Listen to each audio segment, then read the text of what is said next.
Good morning, students. Today I will further continue the revision of 8th chapter of history. The non-Brahman movement, गैर ब्राह्मण आंदोलन. In the early 20th century, the non-Brahman movement started. 20वीं सदी के आरंभ में गैर ब्राह्मण आंदोलन शुरू हुआ.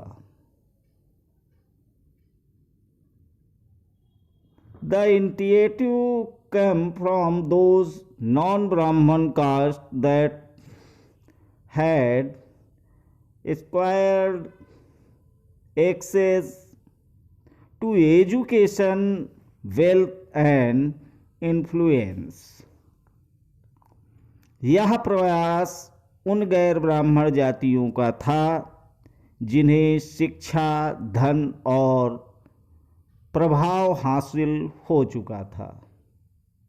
They argued that Brahmins were heirs of Aryan invaders from the north who had conquered southern lands from the original inhabitant of the region. उनका तर्क था कि ब्राह्मण तो उत्तर से आए और उन आर्य आक्रमणकारियों के वंशज हैं जिन्होंने यहाँ के मूल निवासियों द इंडिजिनियस द्रविडियन रेसेस देशी द्रविड़ नस्लों. They also challenged Brahmanical claims to power.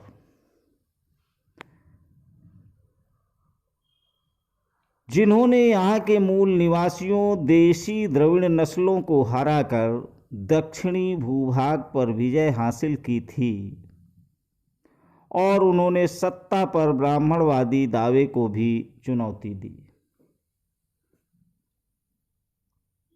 EV Ramaswamy Naikar और Periyar, as he was called, come from a middle class family, स्टैंगली. Periyar के नाम से प्रसिद्ध नायकर एक मध्यवर्गीय थे या पले बड़े थे. He had been an ascetic in his early life and had scriptures carefully. अपने प्रारंभिक जीवन में वे सन्यासी थे और उन्होंने संस्कृत शास्त्रों का गंभीरता से अध्ययन किया था. Later he became a member of the Congress only to leave it is disaster when he found that at a feast organized by nationalists, seating arrangements followed caste distinction. That is, the lower caste were made to sit at a distance from the upper castes. बाद में वे कांग्रेस के सदस्य बने, परंतु जब उन्होंने राष्ट्रवादियों द्वारा आयोजित की गई एक दावत में देखा कि यहाँ बैठने के लिए जातियों के हिसाब से अलग अलग इंतजाम किया हुआ है, तो उन्होंने हताश होकर पार्टी छोड़ दी. Convinced that untouchables had to fight for their dignity. इस दावत में निम्न जातियों और उच्च जातियों के लिए अलग अलग बैठने का इंतजाम किया गया था। Periyar founded the self respect movement. Periyar की समझ में आ चुका था कि अछूतों को अपने स्वाभिमान के लिए खुद लड़ना होगा।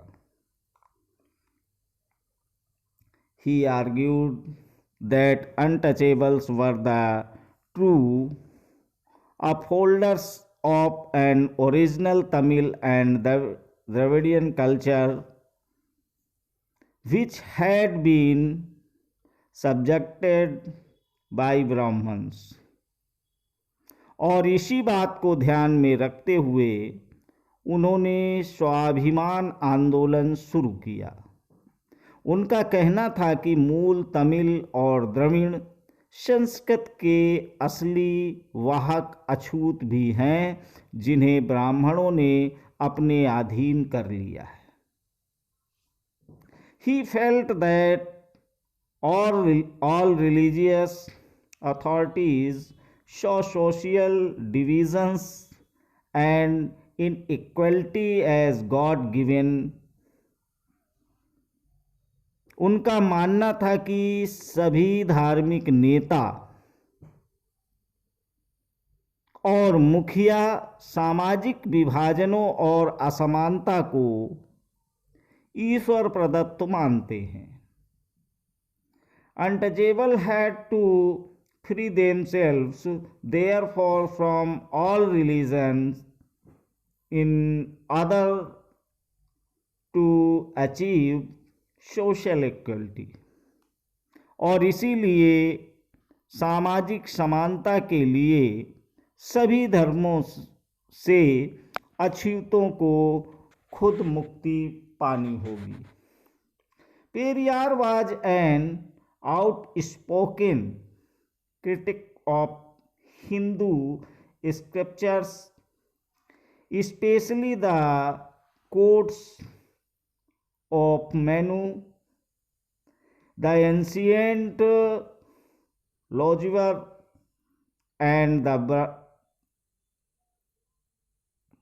Bhagavad Gita and the Ramayana। Periyar Hindu वेद पुराणों के कट्टे आलोचक थे, खास तौर से मनु द्वारा रचित संहिता, भगवद गीता और रामायण के वे कटु आलोचक थे। He said that these texts had been used to establish the authority of Brahmins over lower caste and the domination of men over women। उनका कहना था कि ब्राह्मणों ने निचली जातियों पर अपनी सत्ता तथा महिलाओं पर पुरुषों का प्रभुत्व स्थापित करने के लिए इन पुस्तकों का सहारा लिया है।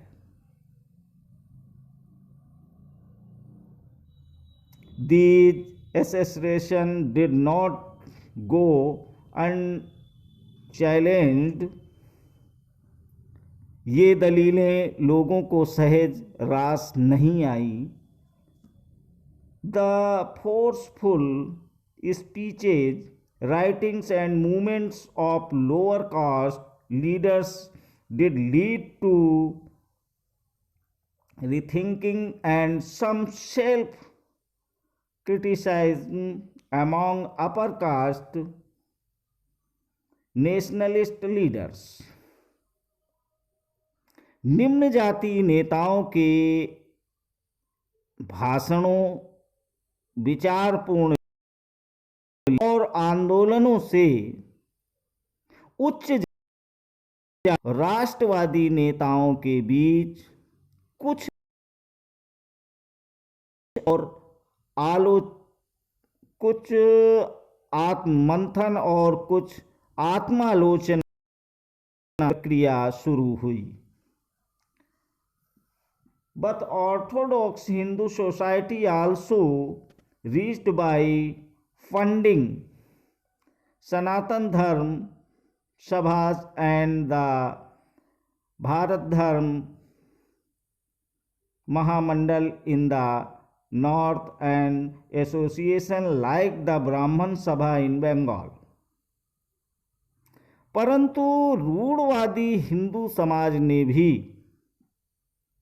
उत्तर में सनातन धर्म सभाओं तथा भारत धर्म महामंडल और बंगाल में ब्राह्मण सभा जैसे संगठनों के जरिए इन रुझानों का सख्ती से विरोध किया।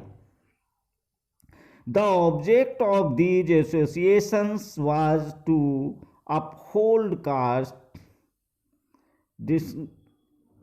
distinctions as a cornerstone of Hinduism and show how this was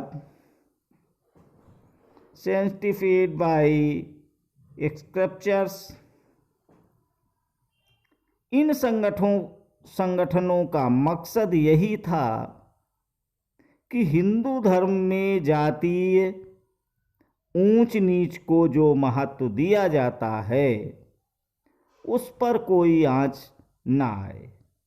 debates and struggles over caste continued beyond the colonial period and are still going on in our own times। ये साबित करना चाहते थे कि इस बात को धार्मिक ग्रंथों में भी मान्यता मिली हुई है। औपनिवेशिक काल के बाद भी जाति के सवाल पर बहस और संघर्ष चलते रहे और ये आज भी जारी है।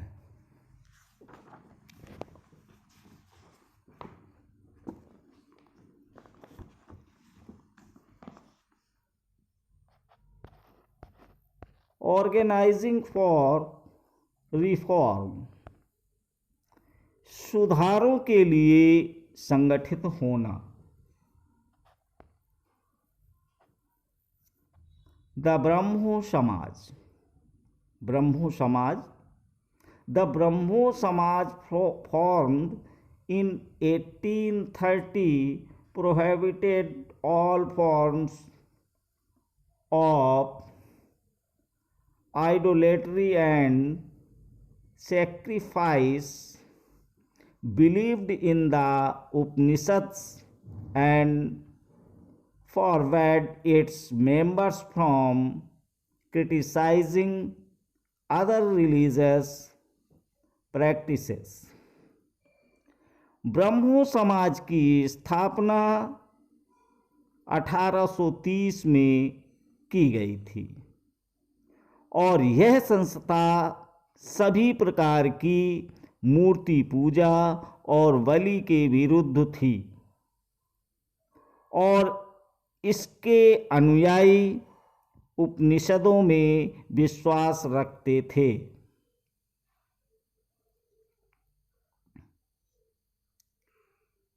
It critically drew upon the ideals of religions, especially of Hinduism and Christianity, looking at their negative and positive demonstration। इसके सदस्यों को अन्य धार्मिक प्रथाओं या परंपराओं की आलोचना करने का अधिकार नहीं था। ब्रह्मो समाज ने विभिन्न धर्मों के आदर्शों, खास तौर से हिंदुत्व और धर्म के विचारों की आलोचनात्मक व्याख्या करते हुए उनके नकारात्मक और सकारात्मक पर प्रकाश डाला। डेरोजियो एंड यंग बंगाल,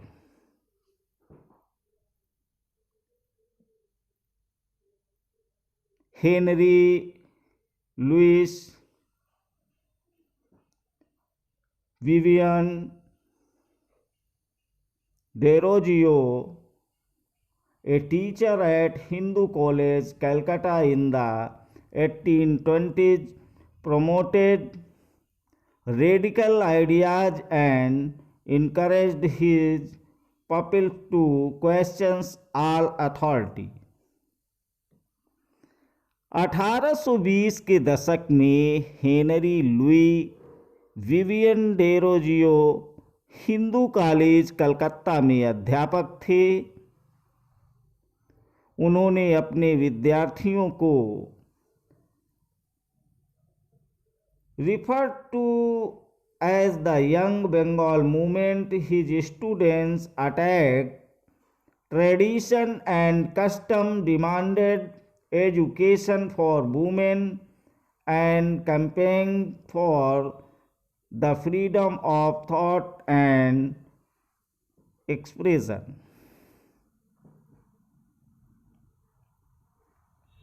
उन्होंने अपने विद्यार्थियों को आमूल परिवर्तनकारी विचारों से अवगत कराया। उन्हें तमाम तरह की सत्ता पर सवाल खड़े करने के लिए प्रोत्साहित किया। उनके द्वारा शुरू की गई यंग बंगाल मूवमेंट में उनके विद्यार्थियों ने परंपराओं और रीति रिवाजों पर उंगली उठाई, महिलाओं के लिए शिक्षा की मांग की और सोच व अभिव्यक्ति की स्वतंत्रता के लिए अभियान चलाया। The Ramakrishna mission and Swami Vivekananda. Ramakrishna mission और Vivekananda, named after Ramakrishna after Paramhans Swami Vivekananda's guru, the Ramakrishna Mission started the ideal of salvation through social service and selfless action. Ramakrishna Mission का नाम स्वामी विवेकानंद के गुरु रामकृष्ण परमहंस के नाम पर रखा गया था और यह मिशन समाज सेवा और निस्वार्थ श्रम के जरिए मुक्ति के लक्ष्य पर जोर देता था। Swami Vivekananda, whose original name was Narendra Nath Datta, combined the simple teaching of Sri Ramakrishna with his well-founded modern outlook and spread them all over the world. Swami Vivekananda, जिनका मूल नाम नरेंद्र नाथ दत्त था, उन्होंने श्री रामकृष्ण की सरल शिक्षाओं को अपने प्रतिभाशाली, संतुलित, आधुनिक विचारधारा से जोड़कर संपूर्ण विश्व में प्रसारित किया। After hearing him in the World Parliament of Religions at Chicago in 1893, the New York Herald reported, "We feel how foolish it is to send missionaries to his learned nation." 1893 में शिकागो में विश्व धर्म संसद में उन्हें सुनने के बाद न्यूयॉर्क हेराल्ड ने विवरण दिया कि ऐसे विद्वान राष्ट्र के धर्म प्रचारकों को भेजना कितना मूर्खतापूर्ण है। Indeed, Swami Vivekanand was the first Indian in modern times who re-established the spiritual immense of the Vedanta philosophy on global scale। वास्तव में स्वामी विवेकानंद आधुनिक समय के पहले भारतीय थे जिन्होंने विश्वव्यापी स्तर पर वेदांत दर्शन के आध्यात्मिक गौरव को पुनः स्थापित किया, लेकिन उनका उद्देश्य केवल धर्म की व्याख्या करना नहीं था। But his mission was not simply to talk of religion. He was extremely poverty and the misery man। अपने देशवासियों की निर्धनता और से उन्हें अतिशय दुख हुआ। He firmly believed that any reform could become successful only by uplifting the condition of the masses। उनका यह दृढ़ विश्वास था कि कोई भी सुधार तभी सफल हो सकता है जब जनसमूह की दशा उन्नत हो।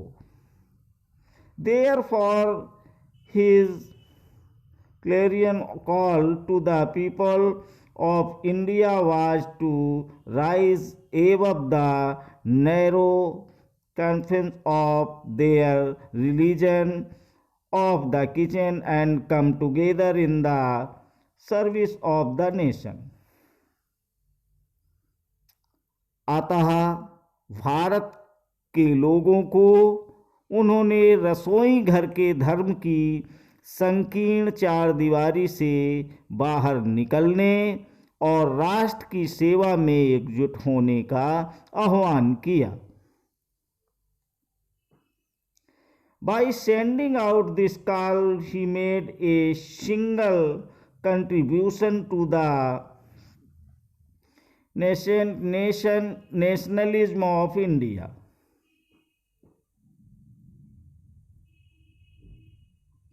इस आह्वान द्वारा भारतीय राष्ट्रवाद की प्रारंभिक अवस्था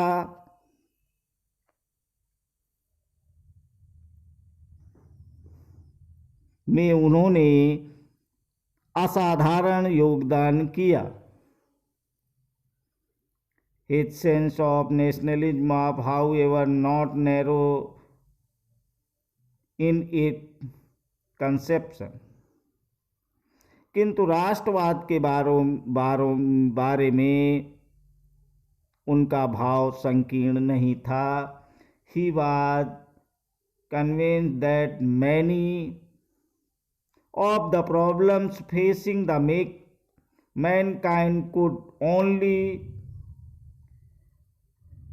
be overcome if the nation of the world come together on an equal footing। उन्हें यह विश्वास था कि मानव जात को जिन समस्याओं का सामना करना पड़ रहा है उन पर तभी काबू पाया जा सकता है जब विश्व के सभी राष्ट्र एक समान धरातल पर एक साथ आएं। Therefore, his exhortation to the youth was to unite on the basis of a common spiritual heritage। In this exhortation, he became truly the symbol of a new spirit and a source of strength for the future। अतः एक समान आध्यात्मिक विरासत के आधार पर उन्होंने युवाओं को एक होने का उपदेश दिया। इस उद्बोधन में वह वास्तव में नई विचारधारा के प्रतीक और भविष्य के लिए एक महान शक्ति का स्रोत बन गए। Thank you.